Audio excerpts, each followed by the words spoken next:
할렐루야. 우리 서로 인사하도록 하겠습니다. 사랑합니다. 축복합니다. 인사하겠습니다. 사랑합니다. 축복합니다. 이런 동화가 있습니다. 우직하고 성실한 곰이 살아가는데 어느 날 여우 한 마리가 병들고 빼빼 마른 몸으로 곰을 찾아왔습니다. 곰은 불쌍하게 여기고 여우를 돌보아 줍니다. 먹을 것도 챙겨줍니다. 그래서 마침내 여우가 건강을 회복하였습니다. 곰은 매일매일 그에게 주어진 일에 대해서 열심히 다해서 그렇게 살아가고 있는데 여우가 계속해서 쉰다라고 하는 것이 부담스러워서 자기도 곰과 같이 일을 하기로 결심합니다. 그래서 함께 일을 하는데 안 해보던 일이니까 힘든 겁니다. 하다 보니까 일을 하기가 싫은 겁니다. 그래서 꾀를 내서 생각하기를 그래, 내가 하는 척 하면 되겠다 생각했습니다. 흉내만 내면 되겠다라고 생각했습니다. 그래서 곰과 함께 참외를 따는데 이마침 떨어져서 참외를 하나 따고는, 그리고 따는 척하고 참외를 먹고 두리번 거리면서 놀면서 나중에 참외를 다 땄을 때 한꺼번에 그냥 모으고 우리가 친구니까 반으로 가르자라고 하면서 그렇게 나누어 먹는 것입니다.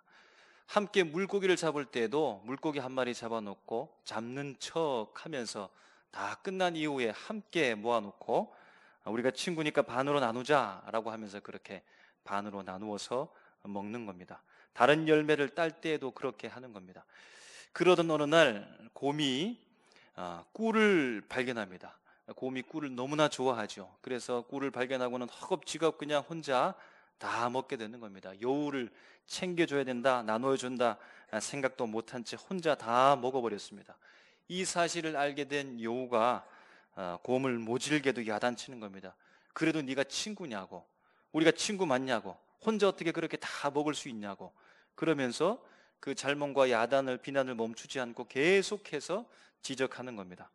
참다 못한 곰이 지금까지 있었던 그 일을 어느 정도 감을 잡고 있는 것입니다. 그래서 하는 말이, 나는 너를 참아줬는데 이 일 때문에 나를 이처럼 이렇게 비난할 수 있냐, 정말로 너 친구 맞냐고, 내가 알고 있으면서도 눈 감아줬는데 나를 이처럼 잘못 하나 한 것 하나 가지고 이렇게 화를 내냐고 하면서 너는 친구도 아니다고 하고 번쩍 들어서 멀리 던지고 내쫓아 버렸다는 이야기입니다.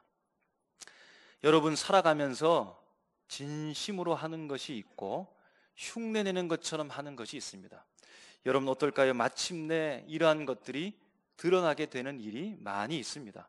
먼저는 하나님께서 그 사람이 진심으로 하는지 아니면 흉내내는 것처럼 하는지 하나님은 아십니다. 그리고 시간이 지나면 당장에는 드러나지 않는다 할지라도 결국에는 그 진실이, 진짜로 한 사람이 드러나게 된다라는 것입니다. 여러분, 신앙도 마찬가지입니다. 진짜 신앙을 가지고 있는 사람의 모습, 아니면 약한 신앙의 모습, 부족한 신앙의 모습, 신앙인 것처럼 살아가는 사람의 모습도 시간이 지나가게 되면 드러나게 된다는 말입니다. 특별히 코로나 이 시대 속에서는 여러분 진짜 신앙인이 누구인지 드러나고 우리의 신앙이 약한 부분이 하나님 앞에 이렇게 드러나는 부분이 많이 있습니다. 왜냐하면 옛날과 같은 시대가 아니기 때문입니다. 지금은 어려운 시대이지요. 신앙 생활하기가 어려운 시대입니다. 제가 지금도 말했듯이 신앙 생활하는 것이 어렵습니다. 이전에는 어땠습니까? 교회가 여러 가지 시간과 공간을 배려해서 신앙 생활을 위한 이벤트를 많이 했습니다. 그래서 적극적으로 참여하면서 신앙 이벤트에 참여하고 우리의 신앙을 위해서 열심히 교육받으면서 살았던 것입니다. 그런데 코로나 때문에 더 이상 교회에서 제공하는 신앙 이벤트가 많이 있지 않죠. 신앙 이벤트를 하기에는 너무나 힘든 상황 가운데 놓여져 있습니다. 그래서 우리 자신이, 어떤 이는 신앙 이벤트를 하지 않기 때문에 우리 마음이 허한 사람도 있는 것이고, 정말로 그것이 내 몸에 양약이 되어져서 정말로 내가 주님 앞에 신앙인으로 진짜 신앙인답게 그렇게 양육되어졌는가, 신앙의 실력을 발휘하는 사람으로 되어졌는가, 바로 그것이 드러나는 때가 되었다라는 것입니다.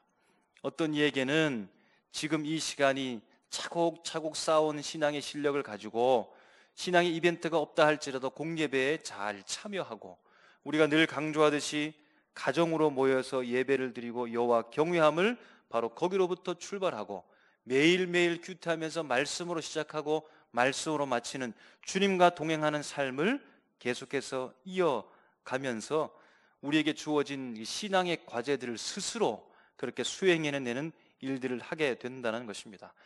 여러분, 이때 이쯤에 우리 신앙을 한번 돌아보시기 바랍니다. 내가 정말 신앙인인가? 진짜 신앙인의 모습으로 높은 신앙의 실력을 가지고 그렇게 살아왔는가? 아니면 그런 것처럼 나도 속고 속이면서 그렇게 살아온 것은 아닌가 생각해 보아야 될 때입니다. 보여주려고 했다면, 흉내내는 것 같았다면 그것을 과감하게 버리고, 겉으로 드러나는 신앙이었다라고 한다면 이제는 거기에서 멈추며 진짜 신앙의 모습을 회복하고 진정한 신앙으로 나갈 수 있도록 우리 마음속에 결단이 있는 이 시간 되기를 주님의 이름으로 축복합니다. 오늘 우리가 읽은 이 말씀의 본문은 시간상으로 보면 이전부터 계속해서 이어오는 연결선상에 있는 말씀입니다. 앞에서 계속해서 이어지고 있는 말씀이 있다는 겁니다. 마치 여러분 그렇지 않습니까? 고구마 줄기를 잡아당기면 계속해서 고구마가 나오듯이 오늘 말씀 속에 예수 그리스도께서 공생애 속에서 무리들에게, 사람들에게, 그리고 오늘 이 말씀을 읽고 있는 우리들에게 귀한 중요한 사건들과 메시지들을 우리에게 선포해 주고 있다는 겁니다. 오병이어 사건을 통해서 예수 그리스도의 마음이 우리에게 드러났습니다. 예수님께서 우리를 향한 어떤 마음을 품고 계신지 보여지게 됐다는 말입니다. 예수님이 5천 명이나 넘는 사람들을 그냥 그 저녁에 집으로 돌려보내지 않으시고 바라보실 때 불쌍히 여기셔서 바로 그곳에서 오병이어의 기적적인 사건을 일으키셨습니다. 그 사건을 경험한 사람들이 이렇게 고백합니다. 세상에 다시 오실 선지자다라고 인식하는 것이죠. 메시아로 그들이 감지한 것입니다. 그런데 안타까운 것은 그들이 예수님에 대한, 메시아에 대한 인식이 모세라고 하는 인물 가운 그 한계에 머물러 있는 것을 보시고 예수님께서 안타깝게 생각합니다. 예수님을 그들의 배를 채워줄 만한 제2의 모세 정도로 생각하고 있는 것에 대해서 안타까워한 것입니다. 예수님은 자신이 영생을 주시는 분으로 이 땅에 살아가면서 배부름을 위해, 썩어질 양식을 위해 살아가는 그 차원에 머문 신앙 말고 그 차원을 넘어선 영생을 바라보는 하나님의 놀라운 은혜 가운데 주어진 메시아로 인식하고 메시아를 믿기를 예수님께서는 기대하고 있다는 겁니다. 그러면서 요한복음 말씀이 이어지는데요, 요한복음의 특징 중에 하나는 이런 말씀이죠. 에고 에이미, 나는 누구이다, 나는 무엇이다 라고 말씀하시는데, 오늘 나는 생명의 떡이다 라고 예수님께서 말씀합니다. 이렇게 자기 선언을 하시면서 오늘 본문 말씀이 이어지는데, 예수님께서 말씀하시기를 나는 하늘에서 내려온 떡이다 라는 것입니다. 이 말을 듣고서 부정하고 싶은 사람들이 있습니다. 그런데 예수님이 너무 유명한 사람이 됐기 때문에 함부로 그 앞에서 예수님을 부정하기가, 비판하기가 힘든 겁니다. 그래서 수군수군 거리는 겁니다. 그들이 바로 유대인들이었습니다. 예수님이 자기 선언하면서 자신이 하늘에서 내려왔다라고 하는 이것이 그들의 마음에 걸린 것이죠. 왜냐하면 예수님이 이 땅에서 난 분인 것을 알고 있기 때문입니다. 그에 대한 증거가 있기 때문입니다. 무엇이냐면 바로 유대인들, 그들이 예수님께서 땅에서 났다라고 하는 이 사실, 바로 그의 아버지 요셉을 알고 있고 그의 어머니 마리아를 알고 있기 때문입니다. 예수님은 자신이 하늘에서 내려왔다라고 하는 것을 사람들이 인정하지 않는 것에 대해서 말씀하시기를, 아버지께서 내게로 인도해 주지 않으면 아무도 나에게 올 수 없다라고 말씀하십니다. 나에게 인도된 자들은 내가 그들을 살리겠다라고 말씀합니다. 그리고 이사야 54장 13절 말씀을 인용해서 말씀하시기를, 예루살렘을 회복하는 것처럼 나에게 오는 자를 회복할 것을 예수님께서 말씀하시면서 바로 하나님에게서 온 자만이 아버지를 보았고 그 아버지를 본 자가 누구냐면 지금 말씀하고 있는 예수님이 아버지를 본 자다라고 하는 것입니다.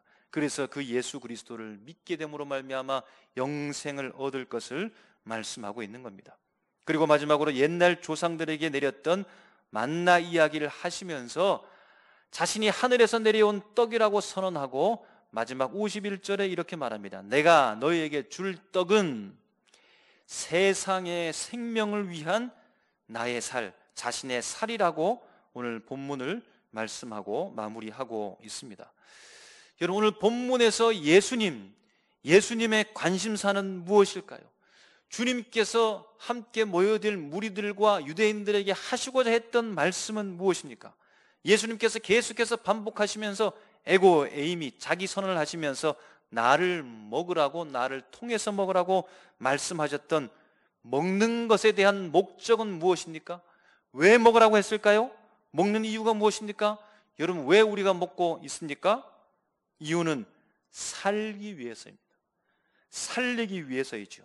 그래서 예수님께서 내가 살리리라 이렇게 말씀하고 있는 겁니다.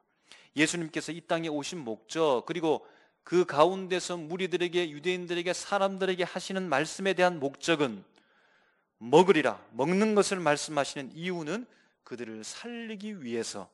예수님의 주 관심사는 지금 무엇에 있는 것입니까? 살리는 데 있다는 겁니다. 내가 살리리라, 살리는 데 있다는 겁니다. 예수님께서 어떻게, 무엇으로 그들을 살리겠다는 겁니까? 먹는 것을 통하여. 무엇을 먹게 해서 살리겠다는 겁니까? 바로 자신인 생명의 떡 되신 자신을 통하여서 그들을 살리겠다라고 말씀해 주고 있는 겁니다. 여러분, 오늘 본문의 분위기는 지난번에 무리들이 함께 찾아오고 그럼에도 불구하고 예수님께서 좋다고 그리고 반기면서 기쁨의 환호를 하는 것이 아니라 냉철하게, 냉담하게, 싸늘하게, 차갑게 대했던 그 분위기 속에서 이어지는 예수님의 말씀을 통하여 다시 한번 사람들이 지금 집중하고 있습니다. 그리고 구약의 말씀을 인용하니까 예수님에 대해서 존경의 눈으로 아마 쳐다보았을 것입니다. 그럼에도 불구하고 그 엄격한 진지한 분위기 속에서도 예수님께서 하시는 말에 대해서 수군수군하니까 예수님의 환경 속에서 그들이 함께 있는 그 광경은 편안함과 자유스러움 가운데 있다라고 볼 수 있겠습니다. 그러한 중에 오늘 51절 말씀에 예수님께서 이렇게 말합니다. 나는 하늘에서 내려온 살아있는 떡이니 사람이 이 떡을 먹으면 영생하리라 라고 말합니다. 좀 전에 말했는데 또다시 말하기를 예수님께서 하늘에서 내려왔다라고 말하고 나는 영생하는 떡이다, 이 떡을 먹으라 라고 말씀합니다. 사람들은 이것이 비유의 말씀으로 즉각적으로 어떤 반응은 하지 않는 것 같습니다. 그리고 이어지는 말씀이 내가 줄 떡은 곧 세상의 생명을 위한 내 살이니라 하시니라 라고 말합니다. 무슨 말씀입니까? 자기의 살, 여러분 살을 말하는 겁니다. 피, 살 할 때 자기의 살을 말합니다. 자기의 살을 떡을 먹는 것처럼 주겠다라는 것입니다. 자기의 살을 떡을 먹는 것처럼 주고 그것을 먹는 자가 영생한다라고 말씀해 주고 있는 것입니다. 이 말을 사람들이 대충 그냥 듣고 넘어갔을까요? 52절 보니까 그렇지 않은 것 같습니다. 그러므로 유대인들이 서로 다투어 이르되 이 사람이 어찌 능히 자기 살을 우리에게 주어 먹게 하겠느냐라는 말입니다.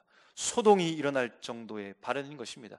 내 살을 주겠다, 내 살을 뜯어 먹어라, 내 살을 주어서 먹는 자가 영생한다라고 그렇게 말하는 것입니다. 분위기는 완전히 바꾸어지는 것 같습니다. 어쩌면 섬뜩한 말을 예수님께서 하고 있는 듯합니다. 여러분, 우리가 영원한 생명을 얻기 위해서, 구원받기 위해서 전도를 하면서 어떻게 말합니까? 예수님께서 어떻게 말했을까요? 바로 예수님 믿으십시오 라고 말합니다. 구원받기 위해서, 영생을 얻기 위해서 예수님도 아마 나를 믿으라 라고 이렇게 말하는 것으로도 충분합니다. 믿음에 대해서 말씀하는 것이 전부입니다. 그런데 오늘 말씀해 보니까 떡에 대한 말씀을 합니다. 생명의 떡에 대해서 말하는 겁니다. 그냥 영원한 생명을 얻기 위해서, 구원받기 위해서 예수님을 믿으십시오, 나를 믿으라 라고 이 정도로 해도 될 텐데 예수님께서는 떡에 대해서 굳이 그렇게 말씀하는 이유가 무엇일까요? 오늘 우리가 계속해서 이해하고 읽고 있듯이 오늘의 말씀은 앞에 있는 말씀과 함께 이어져 내려오는 스토리입니다. 오늘 본문이 있기까지는 시작된 시점이 있었다는 겁니다. 생명의 떡을 이야기하게 된 그 계기와 배경이 있었다라고 하는 겁니다. 가장 빨리 만나게 되는 그 이유와 조건이 31절 말씀인데 이렇게 기록합니다. 기록된 바 하늘에서 그들에게 떡을 주어 먹게 하였다 함과 같이 우리 조상들을 광야에서 만나를 먹었나이다. 이 말은 예수님을 찾아온 무리들의 이야기입니다. 무리들이 이만한 지식을 가지고 있는 겁니다. 우리 조상들이 만나를 먹었던 이 역사를, 출애굽 속에서 있었던 하나님의 놀라운 은혜를 오늘 고백하고 이야기하고 있는데, 이에 대한 대답으로서 예수님께서 하시는 말이 떡에 대한 이야기입니다. 이어서 32절 말씀에 예수께서 이르시되 내가 진실로 진실로 너희에게 이르노니 모세가 너희에게 하늘로부터 떡을 준 것이 아니라 내 아버지께서 너희에게 하늘로부터 참떡을 주시나니 이야기하면서 만나 이야기를 들으시고 예수님께서 떡에 관하여서 대답하면서 이야기된 것이 오늘 생명의 떡이라는 것입니다. 이 떡이라고 한 직접적인 이유는 앞의 사건, 바로 오병이어의 사건입니다. 요한복음에서는 보리떡 5개와 물고기 2마리를 이야기하고 있습니다. 바로 만나 사건과 마찬가지로 오병이어의 이 사건도 떡에 대한 성취로서 예수 그리스도 생명의 떡에 있다라고 하는 것을 말씀하고 있습니다. 여러분, 결국 무엇입니까? 먹는다라고 하는 것은 무엇입니까? 믿는다라고 하는 것입니다. 떡을 먹는다라고 하는 것은 무슨 의미를 가지고 있는 것입니까? 믿는다라는 의미를 가진 겁니다.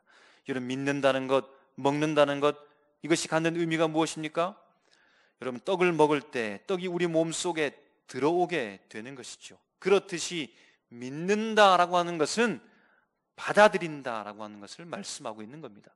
떡을 먹듯이 떡이 우리 몸속에 들어오는 것처럼 믿는다라고 하는 것은, 예수님을 믿는다라고 하는 것은 그분을 내가 받아들인다라고 하는 것과 같은 것입니다. 떡을 먹었을 때 그 먹는 것이 내 몸속에 들어와서 어떻게 됩니까? 어떤 변화를 일으키는 겁니까? 내 속에 들어와서 소화가 되어지고 내 몸에 에너지원이 되는 것이죠. 생명이 된다는 겁니다. 힘이 된다라고 하는 것입니다. 바로 예수 그리스도를 믿는다라고 하는 것은 받아들이는 것이고, 그 예수 그리스도가 내 속에 들어와서 나의 힘과 생명이 된다라고 하는 것을 오늘 생명의 떡에 관한 말씀을 통하여서 예수님께서 들려주시는 의미입니다.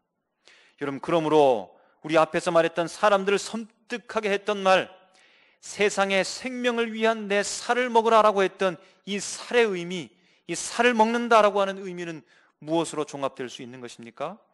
45절 후반부에 이렇게 기록하지요. 아버지께 듣고 배운 사람마다 내게 오느니라. 예수 그리스도께 오는 자, 예수 그리스도께서 생명의 떡인 줄 알고 그 떡을 먹을 수 있는 자, 예수의 살을 먹을 수 있는 자의 자격, 조건, 그 사람이 누구입니까? 아버지께 듣고 배운 사람. 무엇에 대해서 배운 사람일까요? 예루살렘 회복을 위한 메시아가, 그 메시아에 대해서 배우고 이해한 자가 바로 예수 그리스도의 살, 오늘 생명의 떡, 예수님을 믿는 데까지 이를 수 있게 된다라고 하는 전제 조건을 이야기하고 있습니다. 그리고 50절에 먹고 죽지 아니하게 하는 것이니라. 우리가 말했듯이 그 먹는 것이 무엇이 되는 것입니까? 먹는 것은 받아들이게 되는 것이고, 그 예수를 내 속에 받아들이게 되는 것이고, 그것을 통하여서 내 속에서 힘이 되고 생명이 되어져서 죽지 않게 된다라는 말씀입니다. 그러므로 살을 먹는다라고 하는 것, 예수 그리스도의 존재를 내 속에 받아들인다라는 겁니다.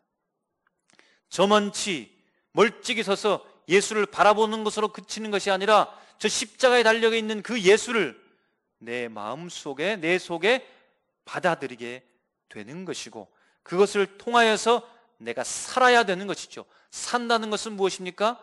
예수로 살고 예수로 죽는다라는 말입니다. 그런데 하필 왜 예수님께서 예수님의 살이라고 이야기했을까요? 여기에서 이 살은 예수님께서 이후에 최후의 만찬 때 피와 살을 이야기할 때 그 살과 동일한 말입니다. 이 살은 그냥 추상적인 말이 아니라 진짜 예수님의 살을 이야기하는 겁니다. 진짜 예수님의 피를 이야기하는 것처럼 예수님의 살을 이야기하는 겁니다. 살을 이야기한다라고 하는 것은 예수님의 십자가의 고통, 십자가의 순환을 이야기하는 것이죠. 예수님의 살을 먹는다라고 하는 것은 인류를 위하여, 나를 위하여, 내 생명을 위하여, 우리를 위하여 십자가의 길을 걸어가시고 십자가에 매달려 돌아가시는 그 예수 그리스도의 고통, 그 예수 그리스도를 먹으라고 하는 것입니다. 인류의 구원을 위하여 고난의 길을 걷는 그 예수를 내 마음에 받아들이라는 것입니다. 그 예수를 먹으라는 것입니다. 십자가의 삶을 받아들이라는 것입니다. 예수님으로 살고 죽는다는 것입니다. 그것이 진짜 사는 길, 진짜 예수가 내 속에 들어와서 생명이 되는 것, 진짜 내 속에 들어와서 예수 그리스도께서 진짜 내 힘이 되는 것, 그것이 바로 영생을 얻는 길임을 오늘 말씀해 주고 있다라는 겁니다. 이스라엘 백성들의 조상들은 광야에서 매일매일 내리는 만나를 먹었습니다. 그리고 영원히 그들이 살았을까요? 아닙니다. 광야에서 그들은 죽었습니다. 그러나 생명의 떡 되신 예수 그리스도께서 예수님의 살을 먹으라 라고 말씀하시면서 나를 먹는 자는 내가 살리리라 라고 분명하게 말씀해 주고 있는 것입니다. 여러분, 이 말은 무엇입니까? 만나가 광야에서 목적 자체가 아니라는 사실을 우리에게 보여주는 것입니다. 목적은 무엇입니까? 만나의 성취, 만나가 이루고자 하는 것, 그것이 무엇입니까? 바로 예수 그리스도, 예수님의 살이 우리의 목적이다라고 하는 사실입니다. 아버지를 본 자, 아버지로부터 온 자, 약속과 회복의 성취자로 오신 예수 그리스도가 궁극의 목적이다라고 하는 것입니다. 그러므로 여러분, 만나는 무엇입니까? 만나는 임시적인 것입니다. 일정한 기간에 필요한 것입니다. 과정 가운데 놓여져 있는 것입니다. 예수님께서 궁극적인 목적이고 영원히 함께 하실 분, 진짜로 살아가야 될 것, 그것은 예수 그리스도의 길이며 예수님과 함께 살아가는 삶이다라는 겁니다. 그런데 여러분, 우리는 만나를 자꾸만 달라고 하는 겁니다. 만나만 먹으려고 합니다. 만나만 먹으면 된다라고 생각합니다. 진짜 신앙인으로 살아가는 사람은 무엇을 먹어야 되는 것입니까? 예수 그리스도의 살을 먹어야 되는 것입니다. 그것이 생명의 떡입니다. 진짜 우리를 신앙인 되게 하는 것은, 진짜 예수님처럼 살아가게 하는 것은 예수님의 살이라는 것입니다. 예수님의 살을 통하여서 그 예수님의 살을 먹고 십자가의 고난의 삶을 우리가 먹고 예수님처럼 우리도 그렇게 살아가게 된다라는 것입니다. 조선 말의 고종 때부터 한국을 위해서 언론계, 교육계, 종교계 등에서 헌신한 외국인 인사 570여 명의 묘가 있는 곳이 바로 양화진입니다. 1860년대에 외국인 묘지로 조성되기 시작했습니다. 오랜 세월이 지나면서 부서지고 총탄 자국까지 난 그 묘비들의 비문이 적혀 있습니다. 헤론 선교사 묘비 비문에 하나님의 아들이 나를 사랑하시고 나를 위하여 자신을 주셨다. 캠벨 선교사 묘비 비문입니다. 내가 조선에서 헌신하였으니 죽어도 조선에서 죽는 것이 마땅합니다. 언더우드, 항상 기뻐하고 쉬지 말고 기도하라. 범사에 감사하라. 아펜젤러, 섬김을 받으러 온 것이 아니라 섬기러 왔노라. 테일러, 주님, 길고 긴 여행을 끝내고 이제 나는 안식을 얻었습니다. 헐버트 선교사, 나는 웨스트민스터 사원에 묻히기보다 한국에 묻히기를 원하노라. 젠슨, 친구를 위하여 자기 목숨을 버리면 이에서 더 큰 사랑이 없느니라. 캔드릭, 나에게 천의 생명이 주어진다 해도 그 모두를 한국에 바치리라. 여러분, 이 선교사님들이 한국 땅에 온 이유가 무엇입니까? 만나를 먹기 위해서 왔을까요? 만나로 부자가 되기 위해서 왔을까요? 아닙니다. 만나는 하나님이 그의 사역 속에서 주어진, 일상에 주어진 일용할 양식, 은혜였습니다. 만나의 목을 메고 그들이 산 것이 아니라 만나는 주시는 대로, 은혜 주시는 대로, 먹게 하시는 대로, 부어주시는 대로 먹을 만큼만 하나님의 분량에 따라 받아들이면서 살았고, 그들이 하고자 했던, 그들이 이 땅 백성들의 먹이고자 했던 것은 생명의 떡이신 예수님이었습니다. 예수님을 주려고 목숨을 걸었습니다. 그들도 예수의 살을 먹고 예수의 살을 이 땅의 백성들도 먹게 하기 위해서, 그래서 그들도 예수님처럼 살아가고 이 땅의 백성들도 그것을 먹고 예수님처럼 살아가게 했던 것입니다. 예수님의 살을 먹고 예수님처럼 살아가면서 그렇게 살고 그렇게 죽어서 이 땅 가운데 그렇게 묻혔습니다. 요한복음 6장 44절의 말씀처럼 주님께서 마지막 날에 이 선교사님들을 살리실 줄로 믿습니다. 40년 동안 60만 이상의 사람들이 가나안 땅에 들어가기 직전 매일매일 만나를 먹었습니다. 이런 기적입니다. 하나님께서 주신 것임에 분명합니다. 사람으로는 할 수 없는 일입니다. 하나님만이 가능한 일입니다. 그러나 하나님의 놀라운 이 기적의 만나가 내리고 귀한 만나를 먹었음에도 불구하고 출애굽 1세대는 모두 다 죽었습니다. 하나님의 임재의 장소에 법궤에 만나던 항아리를 놓고 귀하게 보관하면서 이스라엘 백성들의 이것이 증거가 되게 하라고 했음에도 불구하고 이 귀한 만나 항아리가 광야에서 하나씩 둘씩 죽어가는 출애굽 1세대의 사람들 단 한 명도 살려내지 못했습니다. 이것이 무엇이냐라고 하면서 한 번도 경험하지 못했던 하늘에서 내려진 이 신비한 양식 만나를 이스라엘 백성들이 매일매일 먹었음에도 불구하고, 그 신비한 것을 매일매일 체험했음에도 불구하고 감사는 잠깐이요, 그들의 입술에는 불평과 원망과 또 먹어야 되냐고, 질렸다고, 고기를 달라고 새로운 욕심을 만들어냅니다. 신명기 8장 3절에 너를 낮추시며 너를 줄이게 하시며 또 너를 알지 못하며 내 조상들도 알지 못하던 만나를 내게 먹이신 것은 사람이 떡으로만 사는 것이 아니요 여호와의 입에서 나오는 모든 말씀으로 사는 줄을 내가 알게 하려 하심이라. 여기에서 말씀한 이 말씀이 우리가 믿고 있는, 우리를 구원한, 우리에게 영생을 주신 예수 그리스도이십니다. 여러분, 무엇을 먹기를 바랍니까? 만나를 먹기를 바랍니까? 만나로서 모으고 모아서 만나를 통하여서 부자 되기를 원하십니까? 출애굽의 역사 속에 욕심을 가졌던 이스라엘 백성들이 만나를 한가득 모아놓는 것입니다. 하루 먹는 것보다 더 많이 모아놓은 것입니다. 열심히 일해서 최선을 다해서 만나를 가득가득 모아놓았지만 그러나 하루가 지났을 때에는 벌레가 나고 다 썩어져 냄새가 나는 먹지 못하는 것들이 되어버렸습니다. 썩어질 양식을 위하여서 일하지 말고 영생을 주시는 예수 그리스도를 바라보라고 주님께서 말씀해 주고 있는 것입니다. 지금 당장의 배고픔을 위해 만나가 아니라 예수님의 살을 먹어야 됩니다. 우리를 위해 고난당하신 그 예수 그리스도의 정신, 예수 그리스도의 십자가의 삶, 고난의 언덕에 올라가신 그 예수 그리스도의 골고다 언덕의 그 삶, 그 걸음, 그 십자가를 먹어야 됩니다. 예수 그리스도의 살을 먹어야 됩니다. 고난과 수치를 우리가 먹어야 되는 것입니다. 십자가의 길을 우리 마음속에 받아들이고 우리도 그 길을 걸어가게 되어질 때에 세상의 비난의 손길이 꺾이어서 예수 그리스도를 존경하고 바라보는 손길로 그렇게 바뀌게 된다라는 사실입니다. 예수님의 십자가의 삶으로 살아가십시오.